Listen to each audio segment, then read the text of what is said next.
Hola a todos.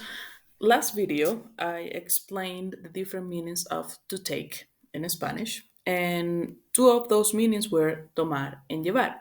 And I wanted to make a separate video because these two verbs are usually mistaken because they are usually translated as to take. But of course, there are two different verbs in Spanish, which means that they have two different meanings if we use it in two different situations or in different situations. So let's see which situations are those. Let's start with tomar. So, tomar. Nosotros tomamos la galleta de la mesa. We take or we grab the cookies from the table. All right. We use, in this case, tomar in this context. Also, when we talk about taking a picture, José está tomando fotos en la calle. Jose is taking pictures in the street. Also, to talk about taking medicine. Necesito tomar mi pastilla. I need to take my pill. And it can also mean to drink. No tomo café después de las 4 p.m. I don't drink coffee after 4 p.m. Good. We also have several phrases that we use with tomar. Like, for example, tomar una decisión. Very important. In Spanish, we don't make a decision, we take a decision.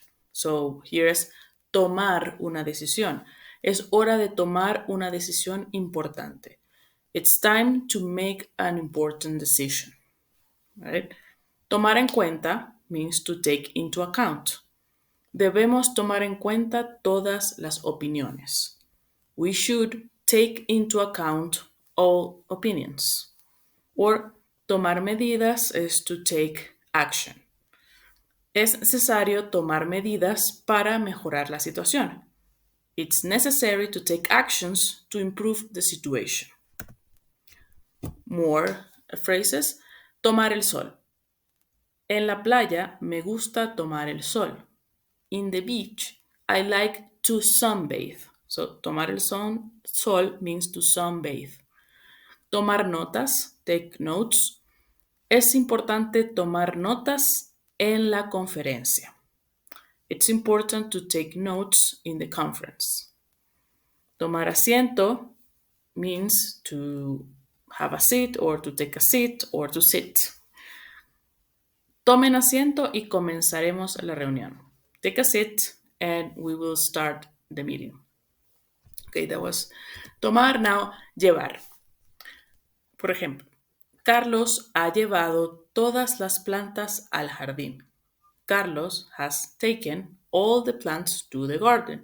So, a recap from what I said at last video, llevar, we use llevar when we want to take someone or something from point A to point B, all right, from one place to another. Carlos took the plants from, for example, inside the house and placed them in the garden. Then in this case, we use llevar and not tomar. Lleva el paraguas que parece que va a llover. Llevar also means to carry.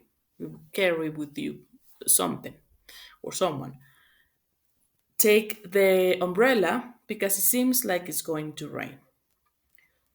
It also means to wear.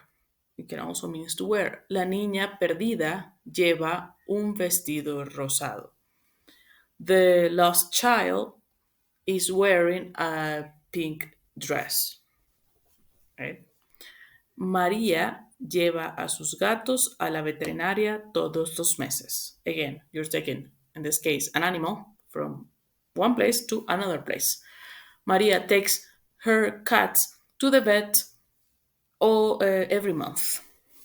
Right? Now, with phrases with llevar, llevar a cabo is to take place. Okay?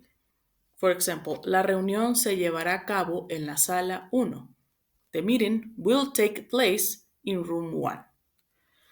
Llevarse bien o llevarse mal, it means to get along or not get along. For example, aunque son hermanos, no se llevan bien. Even though they are siblings, they don't get along. All right. Llevarse una sorpresa es to be surprised. Ayer me llevé una sorpresa muy agradable.